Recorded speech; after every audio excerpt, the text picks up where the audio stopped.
If you watch the Manna-Fest telecast for many years, you know I have stood here many times.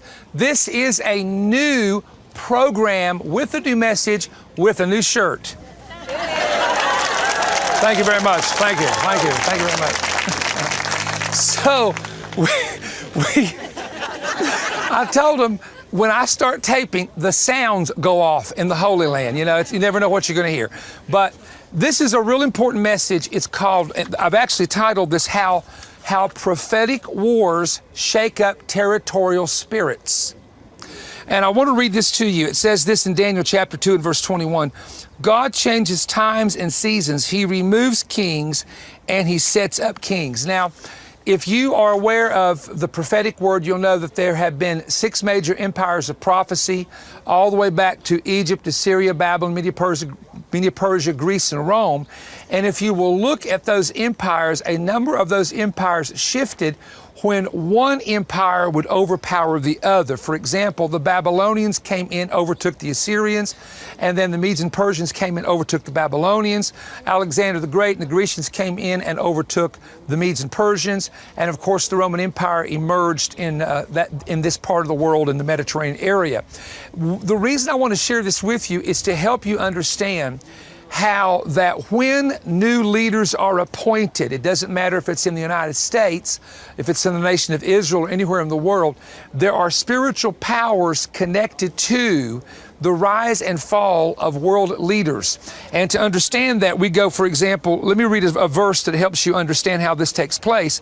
In Revelation chapter 18, verses 2 and 3, this is the prophecy about Mystery Babylon.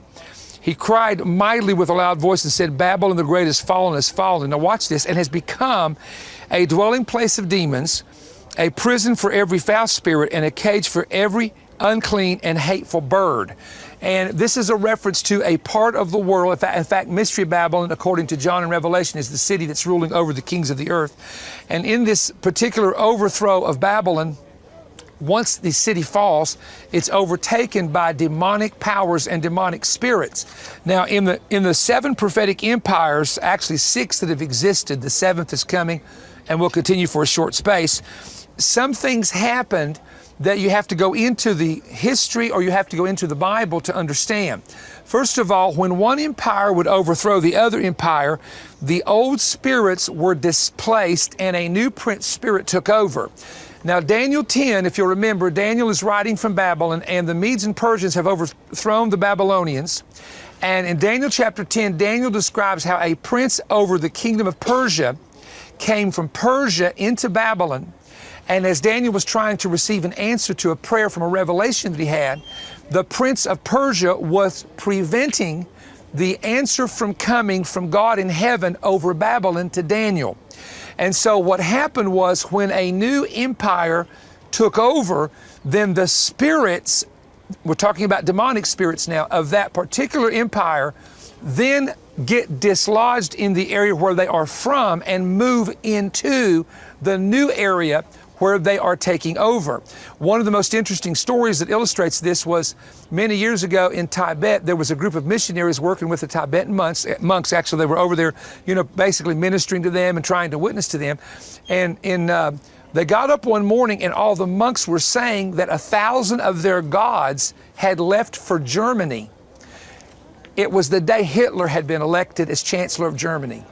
And many of you are aware of the fact that Hitler had a very occultic group connected with him, in which he assigned them to conjure up evil spirits and demonic spirits. And when he was a student in Austria, he stared at that spear, which was allegedly the spear that pierced the side of Jesus. And throughout Roman history, whoever controlled that spear would control the world. And when they would lose that spear, they would lose power over their empire or over their nation. And Hitler stared at it, and he was taking a mind-expanding drug. And in a diary that he wrote, he mentioned how that he was staring at the spear, and he suddenly saw a beast. That's the word he used, sublime and fearful, that appeared behind the glass showcase. And in his 20s in Austria, he said, I gave my soul to the spirit of the beast. And when he invaded Austria, one of the things that Hitler did was he took that spear and put it in his possession.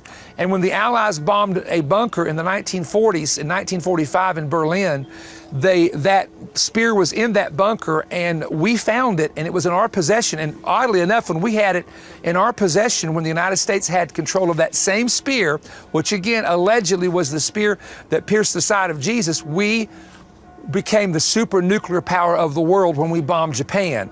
So there's a lot of mystery and mystique, mysticism, if I can use that word, that's connected in the spirit realm to empires that rise and fall. So again, if we look back at this situation with Babylon, we discover that it will in the future, once the city falls, it becomes overtaken and overpowered, according to John in Revelation, by demonic spirits and by all types of evil spirits.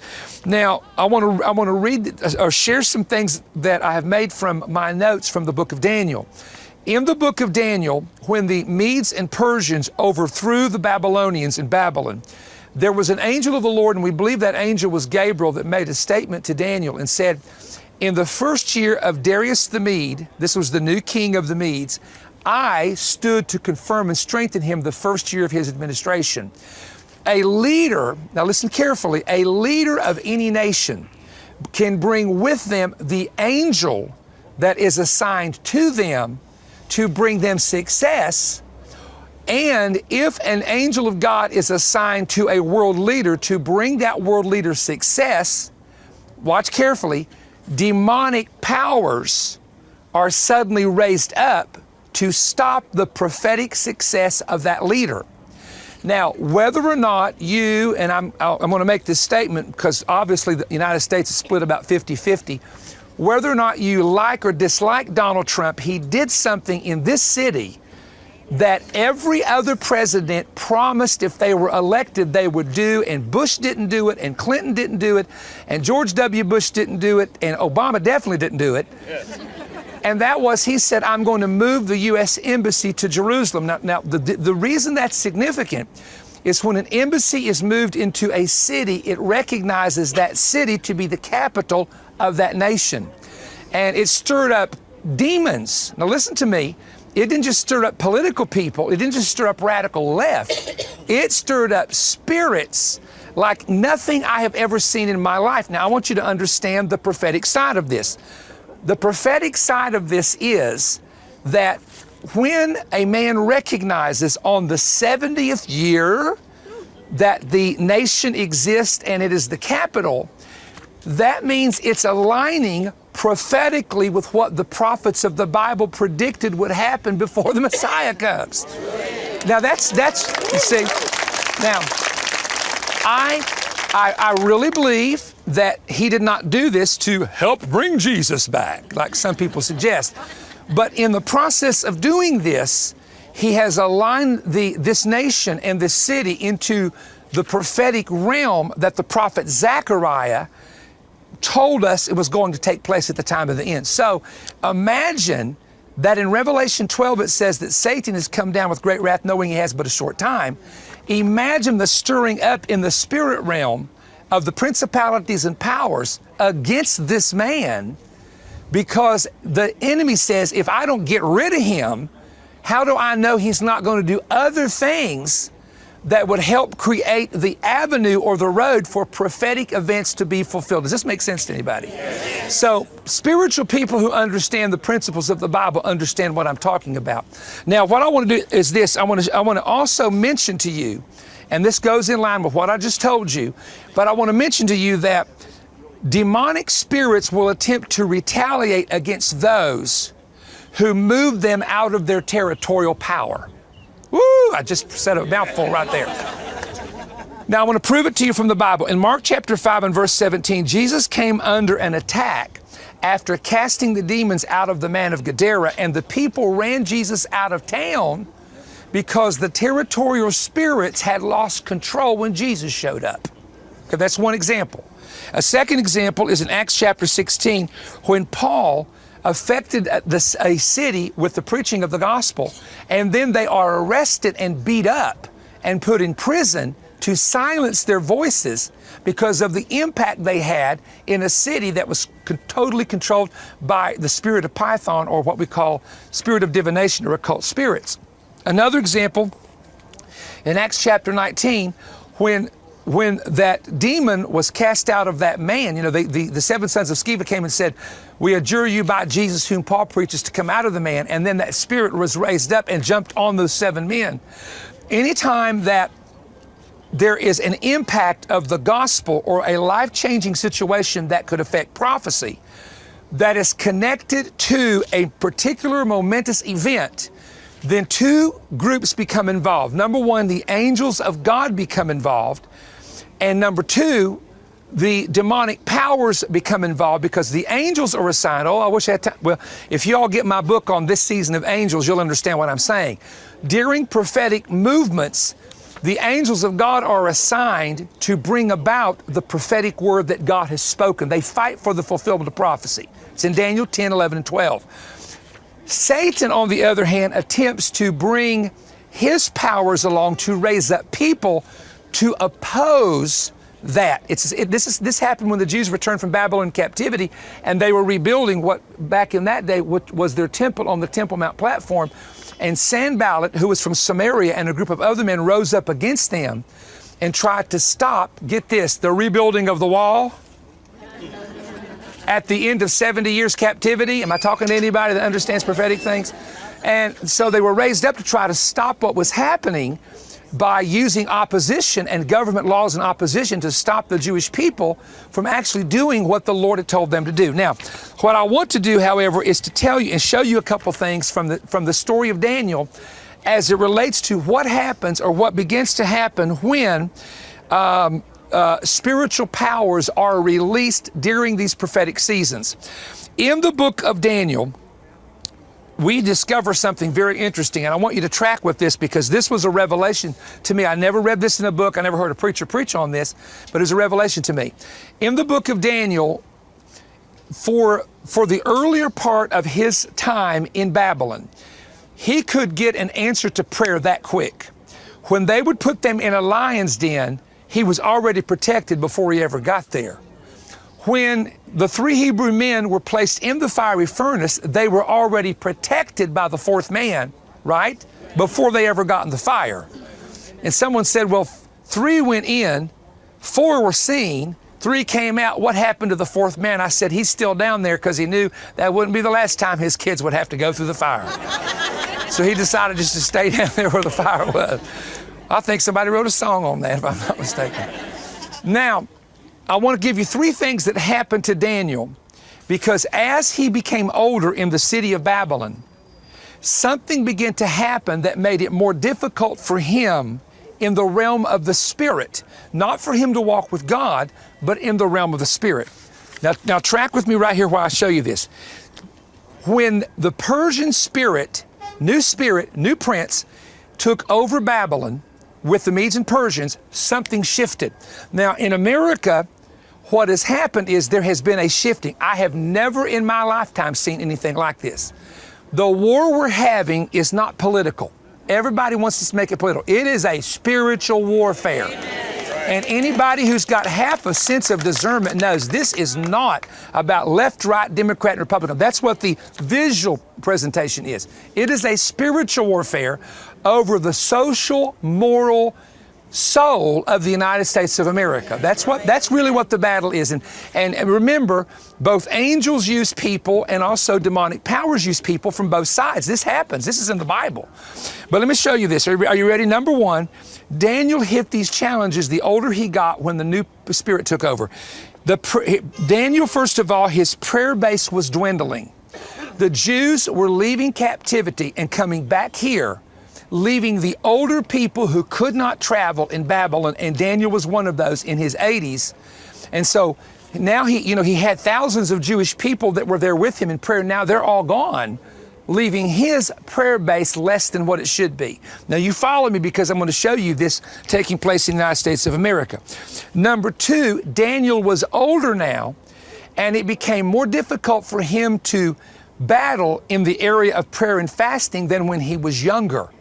Because as he was older, remember he prayed 3 weeks, became weak by fasting, and was hindered 3 weeks in his prayer. Why? The prayer base has dwindled. He's battling more. Now, like I do, it's a whole lot easier to pray with 100 people than it is to pray by yourself. And so now he's older. he's fasting. Fasting makes him weak. He used to be able to fast man and just get on. I know that story, and most of you do too. So now, because of his age, things are changing, not with his walk with God, but with his ability of fasting and prayer. The battle is intensifying, making it harder on him physically because now he feels weaker. Does anybody understand that? You know, I used to be able to fast like crazy and get up and preach for, 11 weeks straight and hardly eat. I can't go a day without eating now and try to pray. I mean, really, it's just difficult. Now, the third thing that happened is this, that Daniel was dealing with a new prince spirit that he had never hit before. He never encountered this prince of Persia. He had dealt for 70 years with the prince of Babylon, whatever principality we want to call that, but it was over Babylon. So when the prince of the kingdom of Persia, a demonic principality, very strong, very high ranking, moved from Persia to Babylon, because Babylon would be the new headquarters of the Medo-Persian Empire. You know that historically. Then Daniel is experiencing a battle with spirits that he's never encountered before. Now, something shifted in the atmosphere with the new spirits that came in.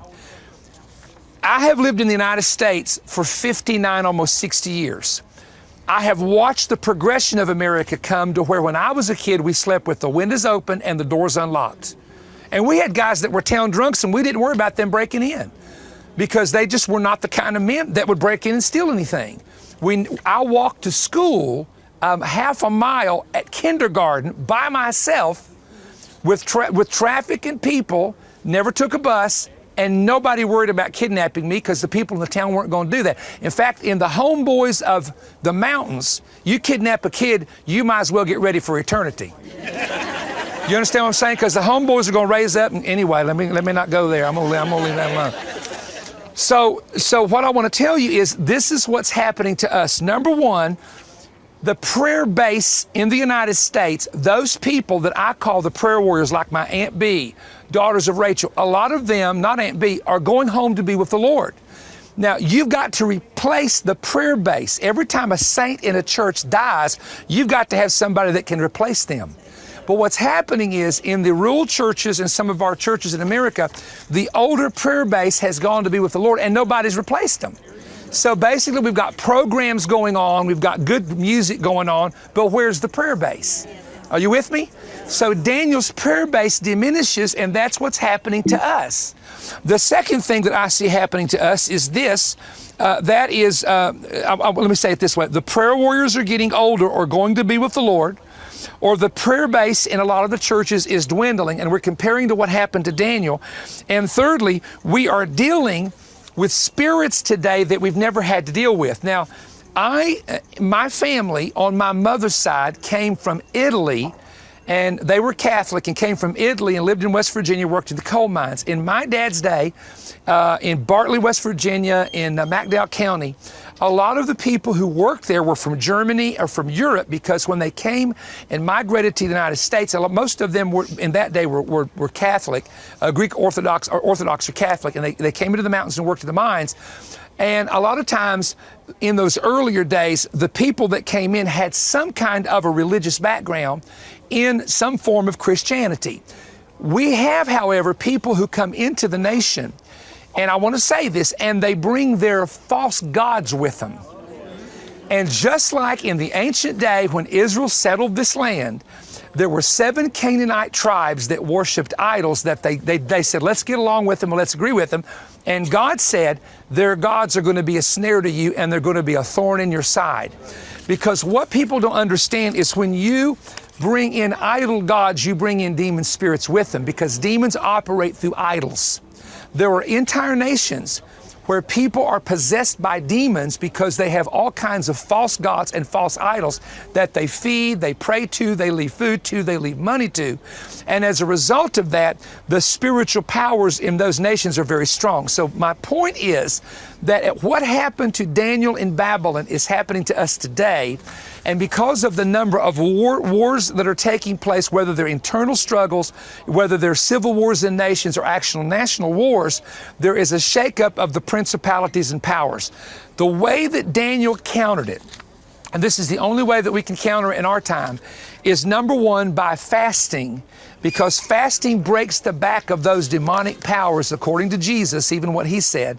And number two is to stay intently in intercessory prayer. There must be, in every church, in every group of people, intercessory prayer. At the Omega Center International, we have Tuesday prayer from 12 to 1, and we'll usually have somewhere in the neighborhood of 15 to 25 people show up. We have prayer in a prayer barn, a barn, that's right, not where there's animals, but it's a prayer barn nonetheless. And we'll have, the low number will be 50 and the high number is 150. And they've been doing this for 8 years every Thursday. And the reason the ministry is going the way it is, the reason that we're reaching the nations of the world, and the reason God has blessed us and prospered us the way He has, is we have people who know how to pray and get things done through prayer. So in the nation of America right now, we have to fight what we're fighting through intercessory prayer. Because what God will do, He says this is God speaking, I will raise up people, but I can take out the people. And the people not being anybody in particular that I have in mind, but the point is, only through intercessory prayer can it change. And we need to learn how to call on the angels of the Lord. And I think that's the reason why the Lord really put it in my heart a while back to detail the subject of angels, because they are there, and so many times we don't ask God for their assistance and ask God to send them to help us, and we need to do that. I really believe that. Well, I'm with my partners here on the Mount of Olives. I hope you've enjoyed the program. I do have a totally brand new offer that I want to share with you, so stay tuned and don't change the channel at all, because I've got some information I want to give you. Let's give the Lord a hand from Jerusalem. First day. They're in Jerusalem for the first day.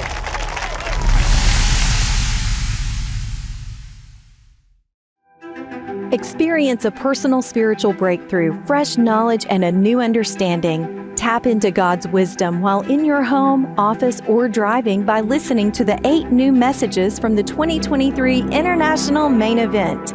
Perry Stone's 5 new messages include 3 major prophetic updates that answer questions that many are asking. The titles are A Stern Warning to All Rapture Scoffers, Correcting Errors Being Taught Concerning the Great Tribulation, The Prophetic Missing Link of the Sign of Christ's Return.